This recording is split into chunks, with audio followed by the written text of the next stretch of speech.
Well, Mare, my kids told on me one time, Mm-hmm. and they said, Mom, you talk yourself into getting angry. And I asked David, I said, David, could you show me how that works? And he said, I'd be happy to, Mom. And he said, now, boys, didn't I tell you that we're not doing electronics on Sunday?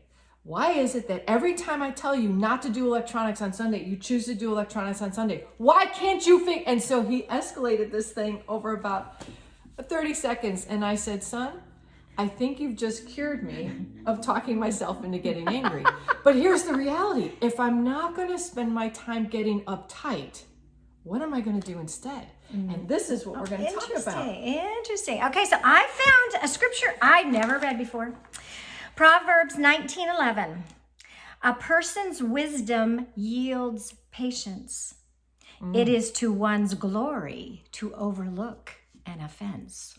Wow. Wow, I didn't know that was in there. So we're talking about patience when it starts to run thin, and we all have those. We're overwhelmed, overworked, tired, not eating right, running. Hangry. And it's hangry. It's so easy to start to let it get to us and just lose our patience. And so this month we're going to talk about how do we keep it? Because it's not easy. This is not an easy thing to do, but it's a fruit of the Spirit. And we want to be able to reveal that to people around us, to have patience.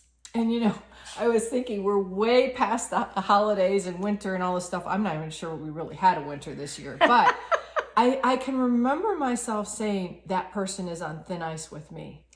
And I'm thinking, no, Cheryl, you're on thin ice right now with the Lord.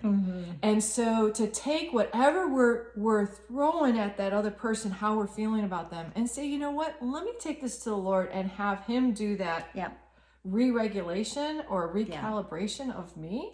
Because I'm the one that's on thin ice, not the person in front of me. And when we think about how patient God has been with us over our entire life.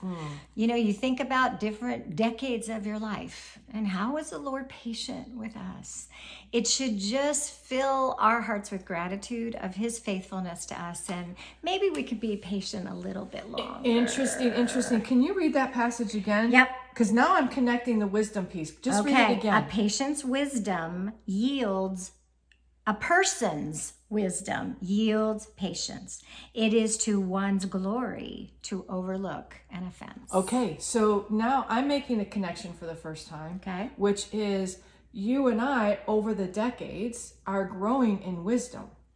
So as that wisdom grows, we hope, right?